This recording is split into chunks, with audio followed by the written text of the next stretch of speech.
Welcome back to the O Show. Everything crypto and NFTs every day. We're going to be talking about Solana primarily on the show today. Really because the Jupe airdrop, I believe, is going live. There's also some talk about Solana and a Solana ETF, I believe, on mainstream media. So we're going to go ahead and cover all of that. And I want to remind you guys, on this show, I cover a lot of different projects. One of the reasons why we do that is because I want to introduce you to different things. I want to force you to do your due diligence. I want to force you to educate yourself. And you don't, just because you don't have to participate in every single thing we talk about on the show, but I think it's important to pay attention to these ecosystems and educate yourself and kind of see if you resonate with it. Because if you resonate with it, there's money-making opportunities like the Jupe airdrop for participating on Solana. So if you use that decentralized exchange, you qualified for an airdrop. And we also talked about the Win airdrop that's also on Solana earlier or last week. So all you have to do is really kind of play around in the ecosystem. However, there's risk associated with that. Number one is your time. Your time is very, very, very important. And you should always want to protect your time. Time is something you can never get back. Number two, there's a lot of phishing links. So if you're not super tech savvy, you're going to need to figure out how to navigate this. You're going to need to figure out, my best tip and trick is to use a throwaway device, like a throwaway laptop or a throwaway mobile phone, and go ahead and play around with that. And don't leave a whole lot of crypto there because you know that particular device is high risk.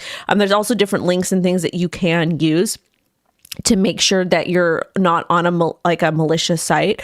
Raider's really good with those. I'll have him share those. I'll probably make a video about that for you guys as well. So please pay attention to that and pay attention to these different ecosystems. And the Solana ecosystem, in my opinion, there's a lot of FUD regarding Solana way back when, and I covered it because I cover FUD on every single project. When there's FUD, we talk about it. When there's positive, we talk about it. When there's negative, we talk about it, because I don't like to be biased. Because the moment you marry a chain, or you marry a crypto asset, or you marry a community, it takes all the fun out of it for me. And the reason why is because it just kind of limits your mind. It limits your mind to money-making abilities. What does that mean? That basically means, like, if you're super closed-minded, and let's say you're like an Ethereum maxi, and you're like, oh my God, it's just Ethereum, that's all I care about, then you would miss out on a lot of the Solana opportunities or the Bitcoin Spot ETF opportunities, things like that, things of that nature. So I always like to remind you guys to keep an open mind in crypto, practice risk management, make moon bags, and all that type of stuff. Yes, I'm still sick. This is a weird cold though, like super, super weird cold. Ugh. And I can't find any still mineral water. I found one somewhere and I was drinking it. It was at Sprouts and they don't sell it anymore. So I don't know where the heck to get it. Cause like the water in America, like all the filtered water, I just don't like it. I don't care for it. I just feel like I'm not getting the stuff that I need out of it. And it doesn't make me feel good. But anyways, we're here. The sore throat's getting a little bit better. Hopefully I feel better by this weekend so I can have a nice adult weekend, because my daughter she's with her papa, which is nice. And I just like to veg out and lay around on the couch and eat pizzas, drink wine. That's my life. I'm the biggest loser ever, like ever in the world. Like people are always like, oh, you have this fun, exciting life. What exciting life? I was blowing noses at like 2 a.m. and 3 a.m. last night. Every hour we're blowing noses because somebody doesn't like saline spray. And it's a kid's saline spray. Just a little squirt in each nostril to drive that sucker up. Because I try not to put her on too much cough medicine. Anyways, I love to talk about my daughter. And I'm going to tell y'all one story really quick, and then we'll get into news. My daughter walks in my office a couple days ago, and she's like, Mama. And I said, what, baby? She goes, do you know who your biggest fan is? And I says, I don't know. And she goes, I'm your biggest fan, Mommy.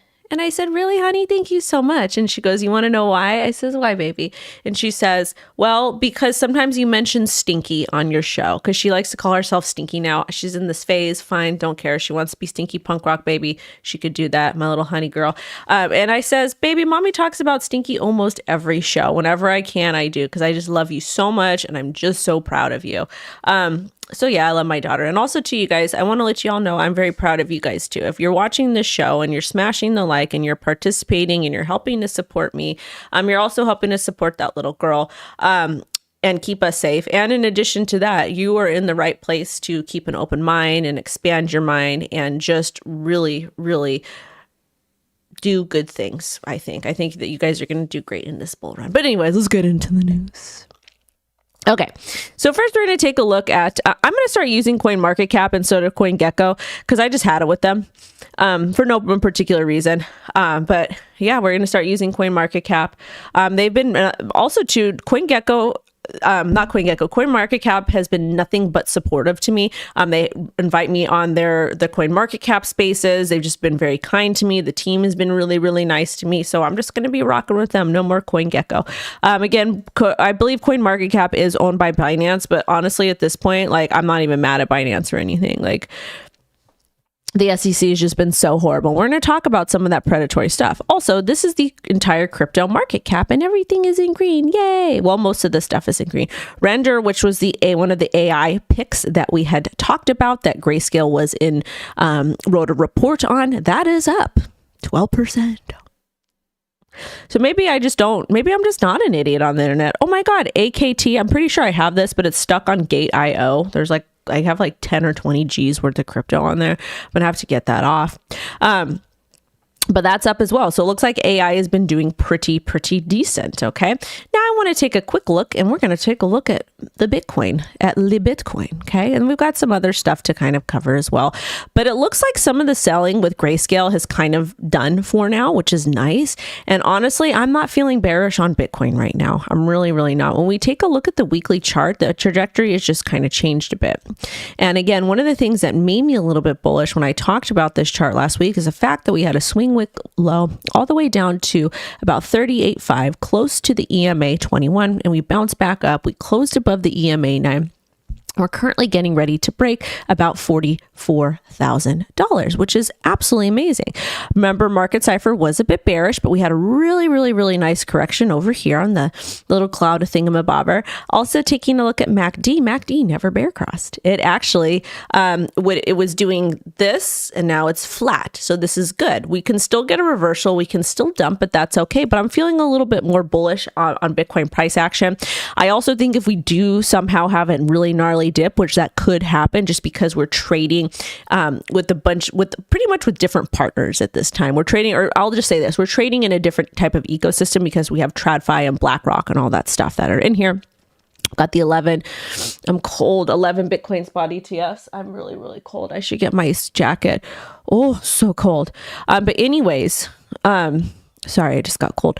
Anyways, I think that we will be able to, once we break above, we'll probably move to about $50,000 in that area over here. And taking a look at the daily is looking really nice. We just got a bull cross completed on the MACD. Market Cipher is a bit bullish. Taking a look at the 4-hour chart, it's just a bunch of consolidation. Market Cipher did print a red dot, and MACD does look like it wants to head down. So maybe we'll get a little bit of a drop back down to the EMA 30, which we've done previously at about 42,000 and pop up. So maybe we'll get like a situation like this. If you have, if you're interested in trading this, or trading with me, we are partnered with Coinbase. We do get some ref money from that, and that goes to help support the channel. We also are partnered with phemex. So if you are international and you use that, that also helps support the channel. One of the things that I want to say to you guys is that you do need to read the terms of services. You should not leave all of your crypto assets on the exchange, and you should, if you decide to leave crypto assets on the exchange, you need to understand not your keys, not your coins, and read the terms of services as well. These are important. I went ahead and drop the links here. If you want to learn how to trade, join Alpha U. They will teach you.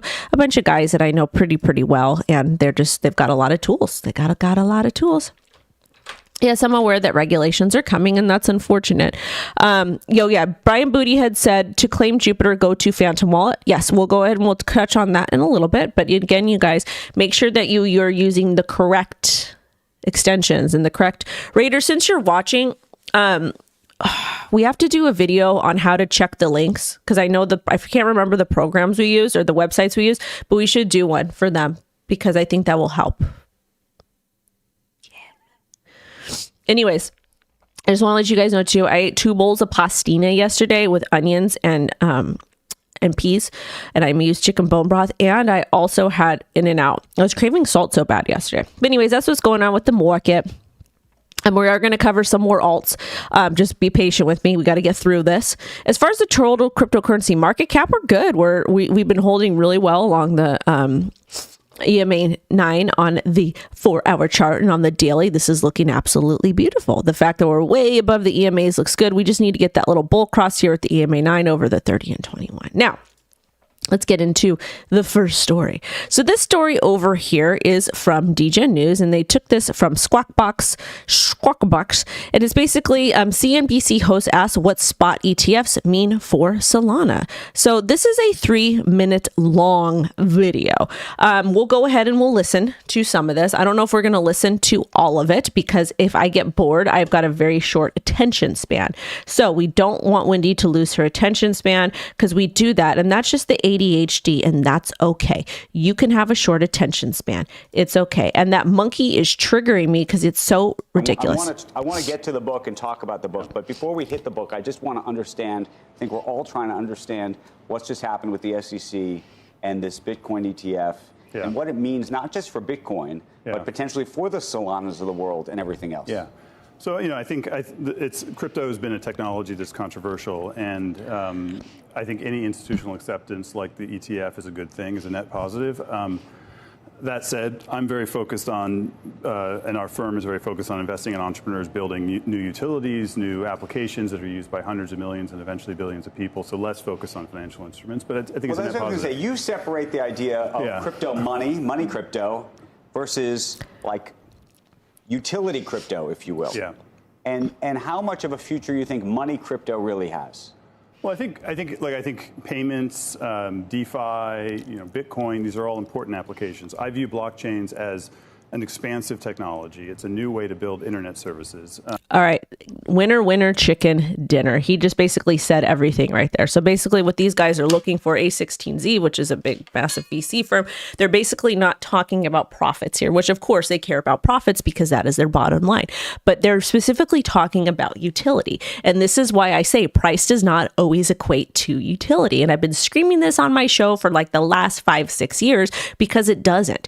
These heavy hitters are looking to invest their time and their money into blockchains or projects that have valid utilities. They don't want to buy any of the 10,000 generative crap. They don't want another P2P anything. They want to see how these blockchains will influence the next wave of the internet. And Solana definitely is competing with Ethereum. Reason being, the transaction fees are low. You can build on Solana. You basically get the same exact experience on Solana that you would Ethereum, but for a lower cost, which is affordable. And best believe these big heavy hitters care about their bottom line. And if they have to pay heavy gas fees or do any of that, they're going to stay away. Now, Wendy, well, what about the layer 2s? Well, when we're talking about layer 2s, and also too, Mark Cuban said, I think his biggest crypto holdings, I want to say it was Injective and Polygon. I'm not 100% sure about Injective, but he definitely said Polygon. Hey, Polygon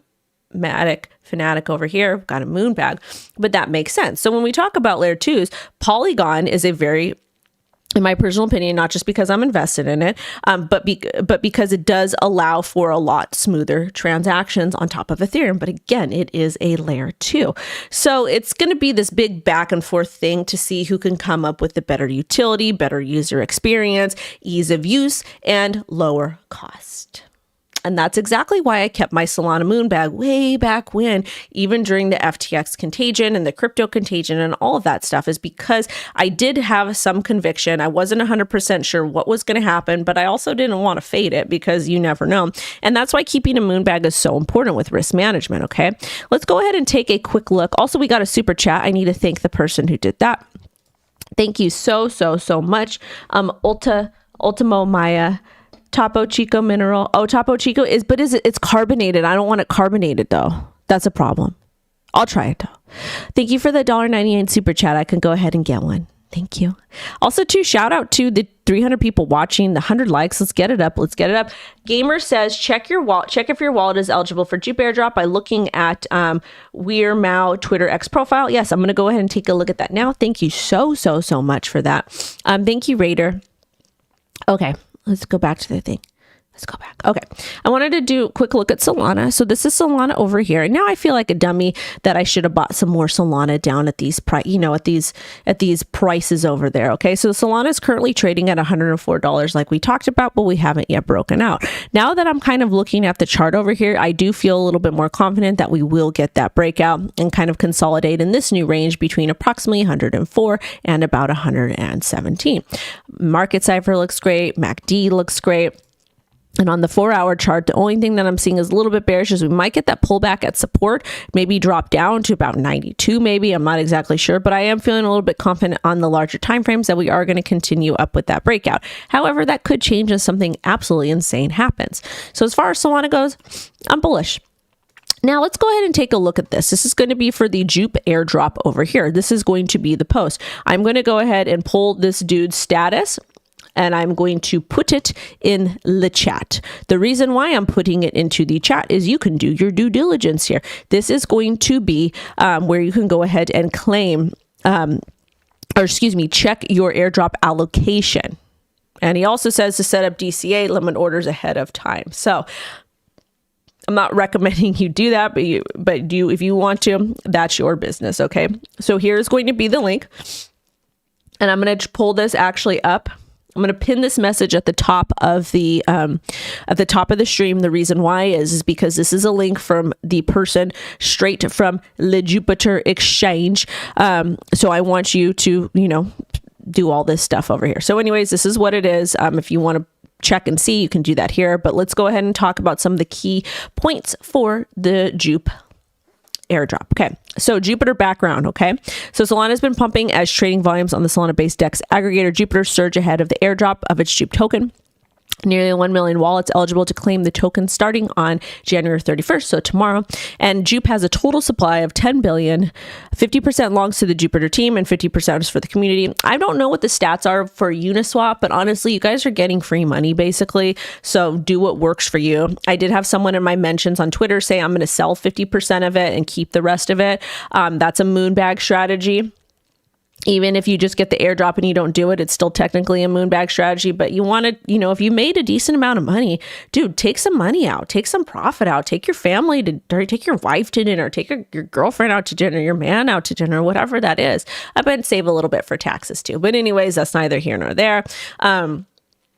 Do what works for you, okay? Anyway, so nearly 1 million wallets eligible to claim the token starting on January 31st, tomorrow.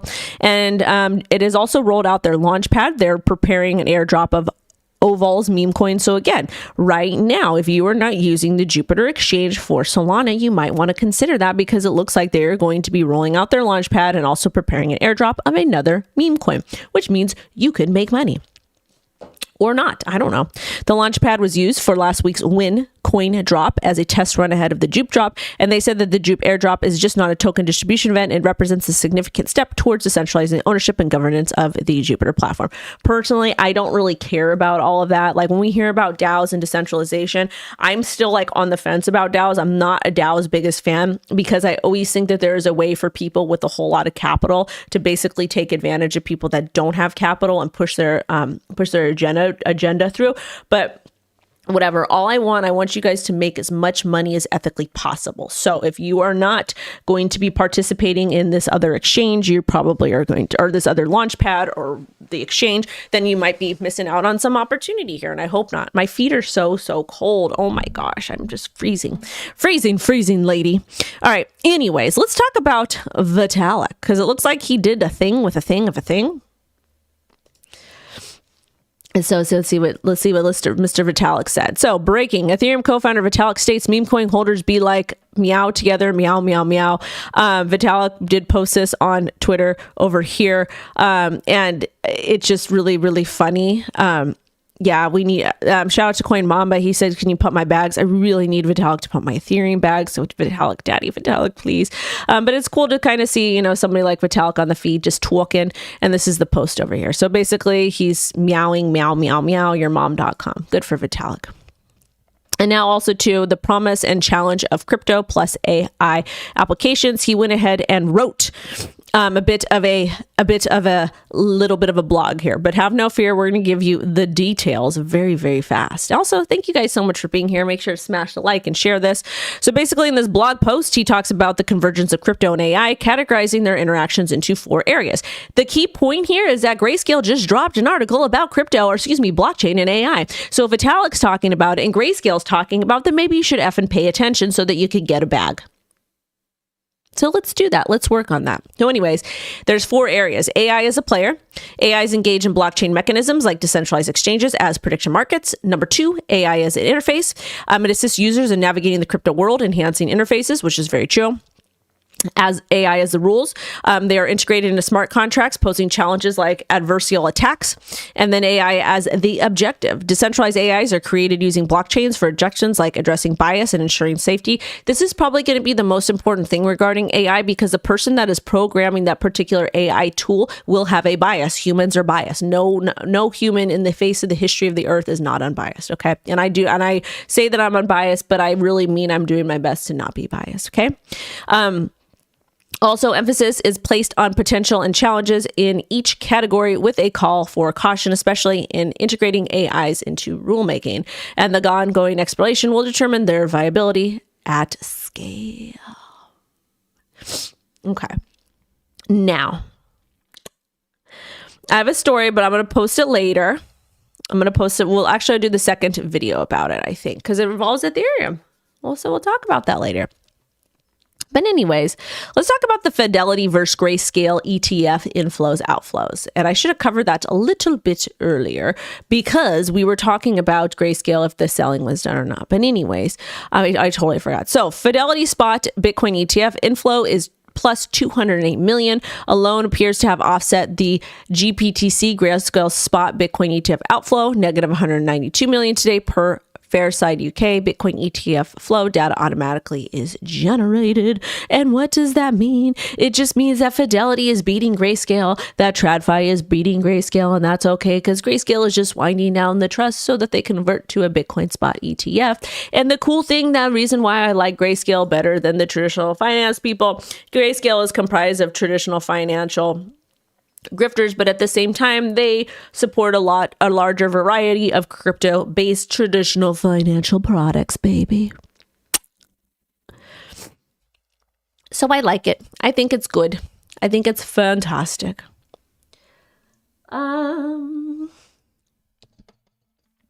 Yep. Heroes of Marvia is out tomorrow on iOS. The coin is Febo. Sorry, you guys, I have a bit of a cold for the new people. And we're going to talk about Solordi. I'm going to call it Solordi. Can I call it Solordi? Solordi. Sardines. Solordi. I always have trouble pronouncing all these crypto projects. You want to know why? Because there's so many different ones. But I like the names. They're fun. But don't expect me to pronounce things correct. Okay? Not only do I have ADHD, but I'm a bit dyslexic, I think. Just because, like, I don't know how I went my whole life like this. My daughter does the same thing too. Anyways, let's get back into the news. I'm so cold, you guys. I'm so cold. All right, let's talk about this. And we talked about that. Let's talk about this. I did a video on this yesterday for you guys. If you missed it, you need to go watch it. But basically, this is crazy. This is so crazy. The fact that Gary Gensler was meeting with China from the SEC. And this Brian Costello said, SEC Chief Gensler is violating the SEC independent mandate, including with the White House and concealing capital market crimes that benefit C and certain political donors. They're protecting the same country under the scrutiny by Congress for alleged corrupting the president. Investigation, please, Speaker Johnson, or have you been warned to stay away from anything that might impact donors, also even if it's China related? So basically, he quote tweeted his post over here about Gary Gensler meeting with China leaders in September of 2023. So this is my deal, okay? If you go and you Google up what the SEC's job is, which let's go ahead and do that. We'll go ahead and do that. What is the SEC job? We're just going to do a quick Google. We're going to do a quick little Google search. Why? Because we should. We shouldn't want to know what the actual is going on with the SEC. So it says right here for you guys. Okay. The SEC has a 3-part mission: protect investors, maintain fair, orderly, and efficient markets, facilitate capital reformation. This is going to be in the United States of America. This is not going to be on a global scale. But I understand that we do transact and interact with international markets. But my problem is like, we have a lot of problems in America right now. We've got a whole lot of problems, okay? And one of these problems is the crypto contagion and all the insanity that has happened in crypto. And again, crypto contagion could have 100% been avoided. Okay? 100% been avoided. My nose. I should have did the saline spray to myself. But anyways, that's just what the SEC is doing. And to me, it's just, you know, we have so much corruption in our government because it's gotten so big and so many people got so greedy. It's just very sad to see. It really, really is. But, you know, the SEC's got to protect us, you guys, because why not? All right. So I want to talk about, since we're on the topic of the SEC, let's read what Hester Pierce said. She said, and if you don't know who Hester Pierce is, she is also known as the crypto mom. She is an SEC commissioner since 2018. And she was also really pioneering for fair crypto law. Okay. And basically what that means, she had the Safety Harbor Act, or the Safe Harbor Act 2.0, which basically gave crypto companies a few years to comply and to kind of reform and do what they needed to do to not be considered a security and become fully decentralized. But of course, the SEC not only did not indicate what is a security or not, but at the same time, the SEC also, and I see you TikTokies, you guys better smash the like. Don't be being lazy over there. We gotta be smashing that like. I'm gonna be smashing my like 1,000,000 times, my own like. Oh wait, it's doing a thing. It's doing a thing. I don't know what it's doing. I don't know what it's doing.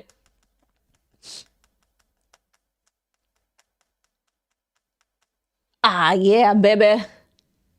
Anyways, I did a bunch of likes. Okay, just kidding. Anyway, she was absolutely amazing. But again, the SEC, part of the problem we have with the SEC is that they simply don't give an F, and they don't want to give you laws or legislation. Like the fact that they don't want to tell us what is a security and what isn't a security is problematic. Plus, we also have Congress like dilly-dallying, which is just an abomination. So F all these people, fire all of them.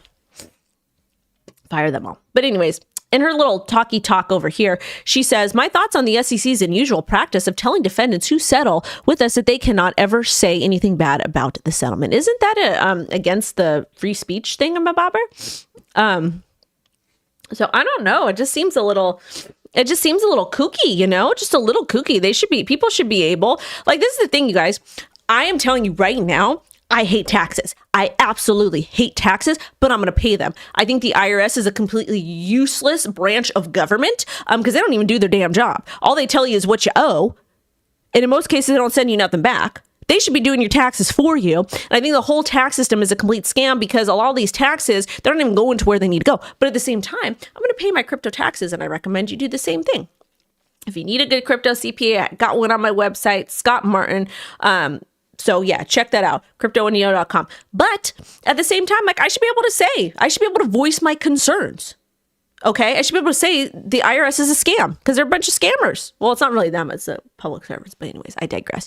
But I just think it's ridiculous. So anyways, let's read what she says. She says, so this is the summary of this. So Pierce dissented from the SEC's denial of a petition to amend Rule 202.5E, known as the gag rule. The rule means the SEC will not permit a defendant or respondent to consent to a judgment or order that imposes a sanction while denying the allegations in the compliant or order for proceedings. The SEC came up with the belief that a refusal to admit allegations is equivalent to denial unless the defendant or respondent states that he neither admits nor denies allegations. That's kind of crazy, you guys. Okay? That's kind of crazy. The reason why it's crazy is because who's the SEC to come up with brand new laws, like or brand new procedures? Like they can't even tell you what the hell what crypto assets is a security or not, and you really think these dodos are gonna freaking? This is just dumb. That's censorship to me. That is censorship to me. Anyways, let's talk about NASA or NSA. So apparently they purchased Americans' internet browsing data without warrants. Senator documents show.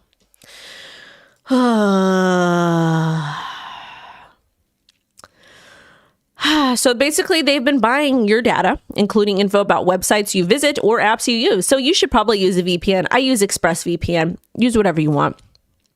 And this is according to documents released by Senator Ron Wyden.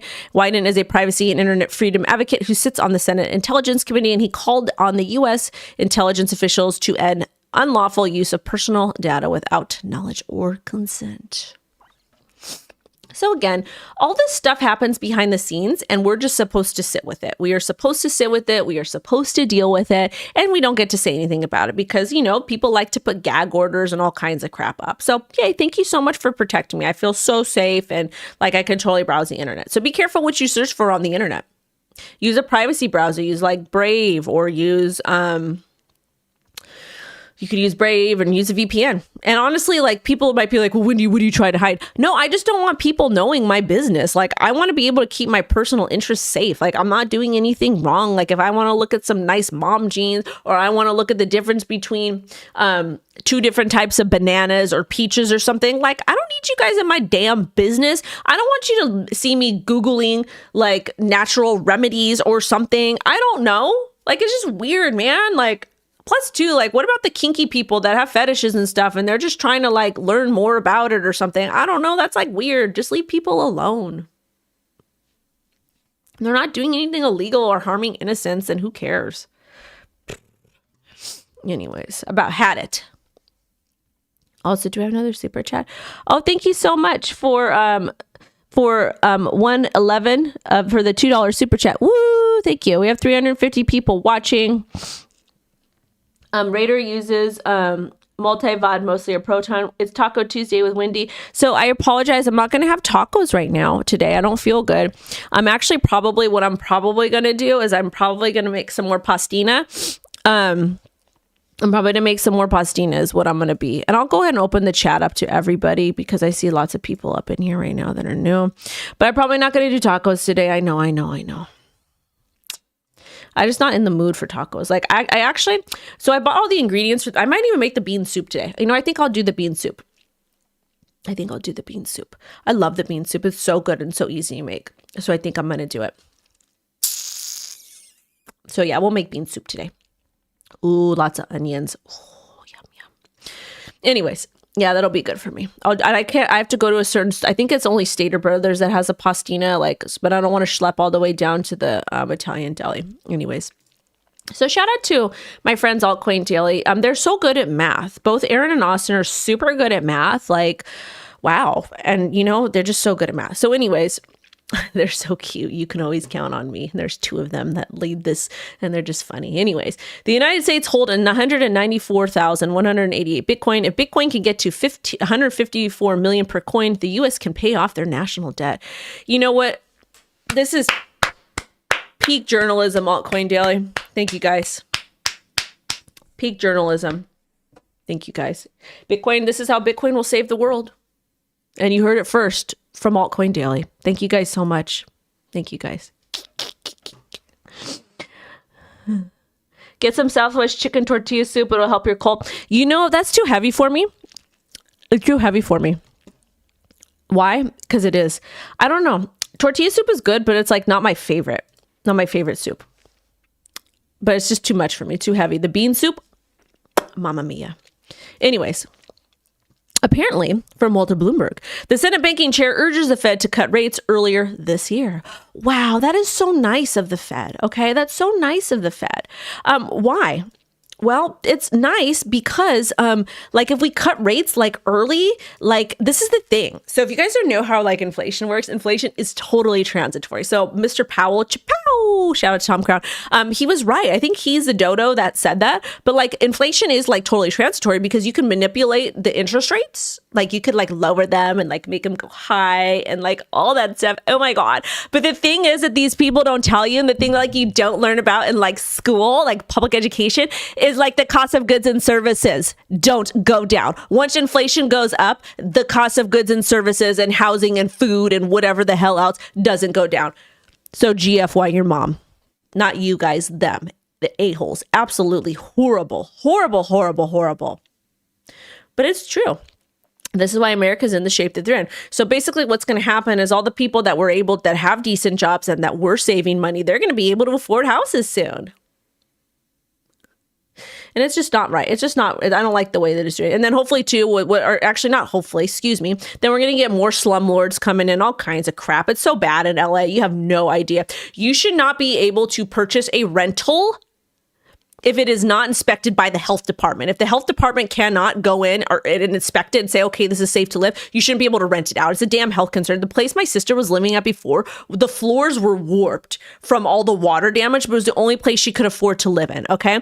And nobody came out. She reported to the housing authority. She did so many things, nobody came out. Her and her son got sick from mold. They got sick from mold. And you should be pissed about that. Like, she's a legit single mom. Like, that's not okay to her. That's not okay for her. She's a single parent. Father of her son passed away. Like, how is that okay? And the LA County is like, yep, that's fine. No, you should not be able to buy properties and rent them out unless they're safe. So that's why I want to make the 10 million so I could get my sister and my nephew a house. Anyways, shout out to Mr. Jake. He's an attorney. He says, huge drop today. The crypto industry, the policy conversation is often dominated by headlines about the securities and commodities laws. But in DC, policymakers are much more concerned about illicit finance than anything else. This could be the start of the real solution. So what in the actual hee-haw happened? So how to answer illicit finance policy questions as it relates to DeFi. So the chief legal and policy officer at Polygon will share a paper that proposes conceptual framework for how to answer the illicit finance policy question as it relates to DeFi. Introduction. A conversation.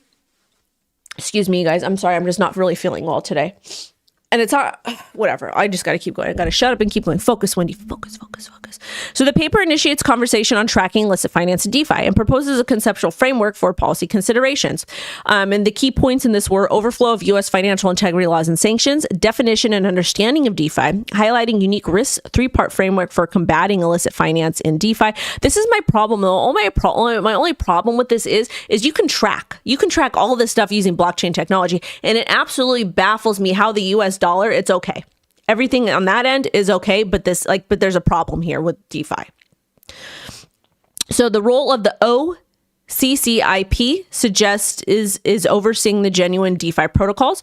The OCCIP is the Treasury Department's Office of Cybersecurity and Criminal Infrastructure Protection. And basically the new laws proposed will be creating critical communication transmitters and would aid in managing illicit finance risks in DeFi and transaction flow. So basically what's happening is we're not getting regulations for centralized exchanges.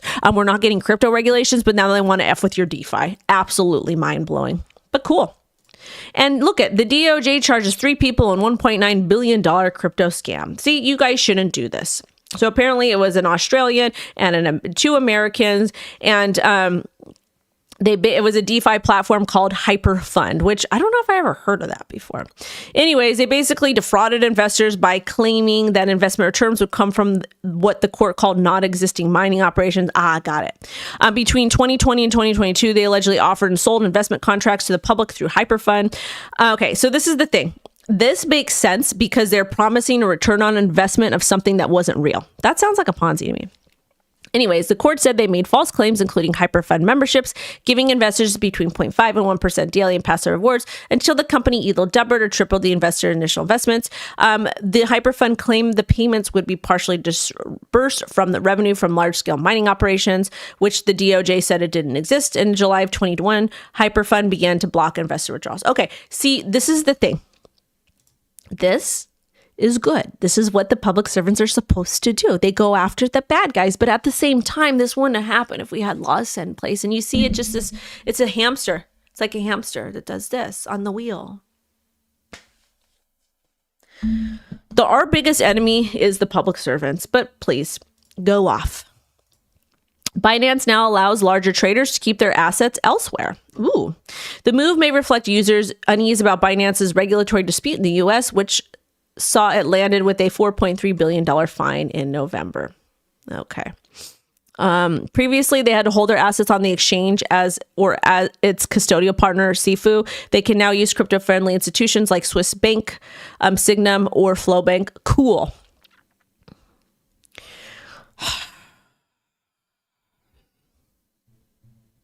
Binance, why did you do that? You should have given people the options to do that anyways. But thank you for correcting this. Now, we have to talk about something fun. We have to talk about something fun, guys. Okay, so we're going to be talking about Solordi, and we've partnered with them for the show today, okay? So Solordi, I hope I'm saying it right. I love this though. It looks like they've got some cool stuff up here. Anyways, they're partnered with Raydem, CoinGecko, Gotbit, Jupiter Exchange, Dex Tools, OKX, and CoinMarketCap. And these are actually really cool. I like them. I like doggies. I don't want to own any more doggies, but I would like to own some more NFT doggies. So let's go ahead and get into this and see what is actually going on. So Solordi is the world's first Bitcoin ordinal dog coin on Solana, and it's meme coin season. That's actually really cool. I'm wondering, like, I'm not the most tech savvy person in the world, but I just think it's really cool that it's a Bitcoin ordinal on Solana. And it's the world's first Bitcoin ordinal dog coin on Solana. So that's actually really cool. I would love to sit down with somebody and really learn how they do that. Because when I think about Bitcoin, I think about inscriptions. And when I think about Solana, I think about NFTs. So I want to know exactly how that happened. But I do know that a lot of the layer one chains, what they're doing is they have like a protocol for inscriptions on the chain. So I wonder if it's something similar like that. Anyways, I'm not going to think about it too much, but I just think it's really, really cool. But anyways, they have the Solo token on Solana and also BRC20 token that's listed on OKX. So basically it's like a cross chain between Bitcoin and Solana. And we talked about the partnership between Gotbit. And Gotbit is basically offering support for listings and marketing and helping, it seems, more legitimate projects get to where they need to get, which is good because one of the things I do see in crypto that is hard is like some people they work really hard, they're grinding, and they do have, they have a really great idea for a project, but they just don't have the support that they need, financial support. So this is really cool that they're kind of incubating this stuff. But anyways, I want to go ahead and take a look at the AR NFT. So it's actually going to be down over here. Let me show you. I actually got a couple of them to show you, but this is what it looks like over here. And it looks super, super cool. But I also have this. I'm sorry, their website is so cool. There's so much cool stuff happening. I have also got this to show you guys. This guy, look at this guy, and I guess it's the right side, but look at this. Look how cool this AR little doggy is, this little robo doggy. And he just like plopping down, like doing his business. So I think that's super cool. Anyways, it makes me excited. I like it. And then down over here too, it's going to be their Twitter. So I would appreciate if you guys take a look at them, if this is something you're interested in. But I really like the actual technology behind it because it's both Bitcoin and Solana. So we're starting to see a lot more of these things come to fruition. Also to you guys, God, it's so cool. I know that they are going to be listed on the magiceden, so make sure to check that stuff out. And magiceden is like the one-stop shop for like the Solana based NFTs. So go ahead and check that out over there. They've got some really cool stuff. But yeah, Solana is going to, or magiceden, I think, is really going to take over OpenSea and market share and stuff like that too. So anyways, since I wanted to do these two stories together, so thank you so much for Solordi, for being so cool and having pretty awesome tech. But I wanted to cover this as well because magiceden has a wallet, which is now available online. So I want to read to you guys a little bit more around this, and hopefully this makes sense and it keeps your crypto safe. I don't know. Let's go ahead and take a look. So, oh no, wrong one. Okay, so the magiceden wallet. And it's a multi-chain NFT. It's for multi-chain NFT. So basically instant cross-chain swaps, NFT portfolio management, native ordinals, and BRC20 support, which makes sense. And end-to-end rare sat management. So that's absolutely freaking cool. Like, I love this. I think it's fantastic. And I'm telling you guys, like BRC20, we've been talking about and screaming about it partially because of Mr. Gamer. I told you guys to pay attention to this stuff. So, that's just my business, though. That is my business. We have 300 people watching over here. Wendy, thoughts on the CKB pump? It's exciting. I'm super, super happy. Like, I am just super, super happy that's pumping. I saw. Solordi is really cool. I like it. Shout out to Jordan, Cash Cows TV, CryptoWendyO. Get some. Oh, yeah, we talked about that, too. Thank you for the thing. It was chosen as an early magiceden beta wallet tester. Shout out to Gamer. He knows. And also to you guys, if you guys are interested in learning more about Solordi, the links are going to be down. Solordi, They're going to be down in the description, and I believe on Magiceden as well. So go check them out. But let's talk about this. I actually need to claim this. So apparently, for Bored Ape Yacht Club, because I have a mutant ape that is a moon bag. But POAP claim will open on January 31st. Once claim opens, visit POAP. But basically, the POAP machine decided to go rogue and let you apes in early. So to claim your BASI holder, survey POP now at that. So I'll go ahead and check that out. I'll go ahead and check that out because I got to do that today. So I got to do my cool, radical dude.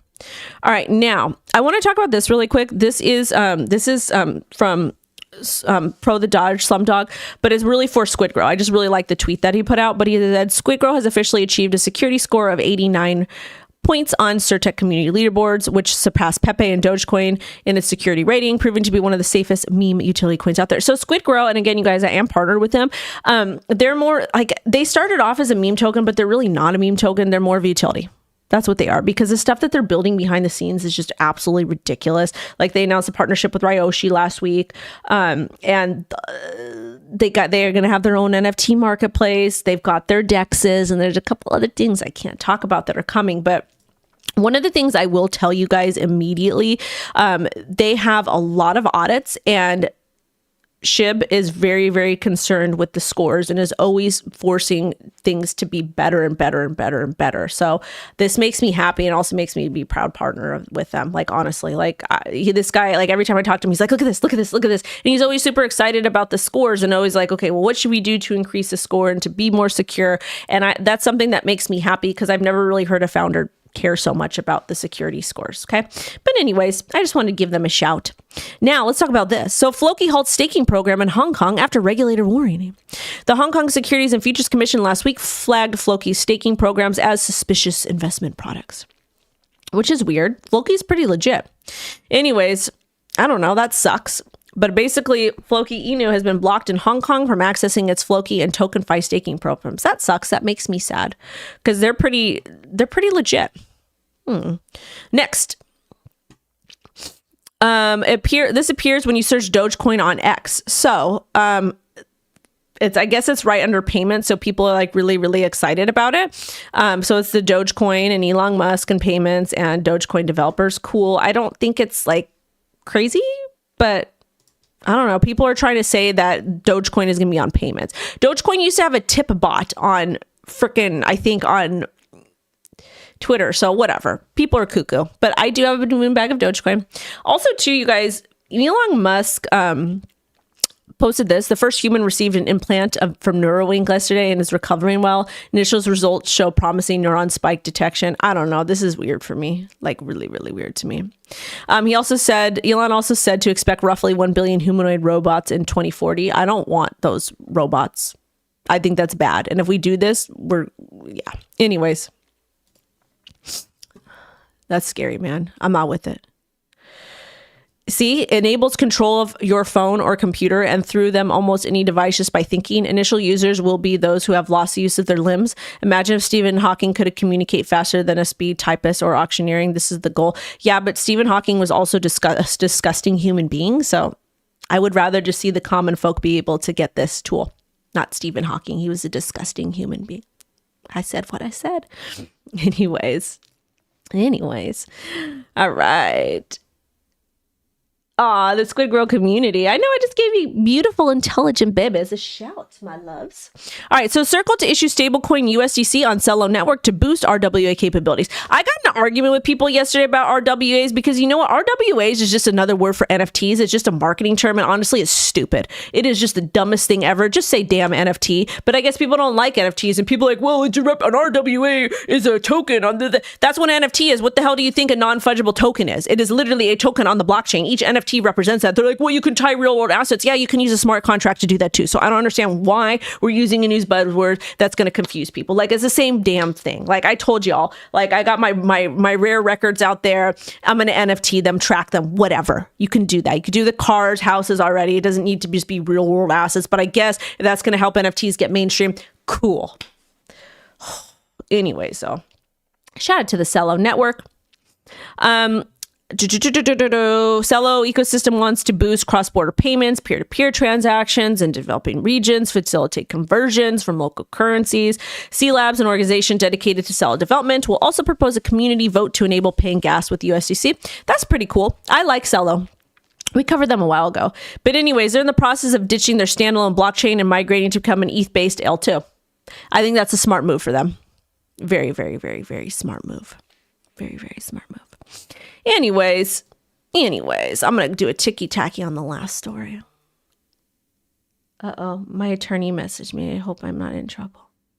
All right, you guys, I'm going to go get something to eat. I'm going to go take a little nap. I'm also going to be on Corey Costa's channel later today. But anyways, I'm going to go take a nap. Thank you guys so much for everything. I will rock with you all tomorrow at 10 a.m. PST, and I don't know what video I'm going to drop later. But anyways, sending you all love and light. WendyO is out. Bye-bye. Oh, thank you, TikTok. I love you guys. Thank you so much.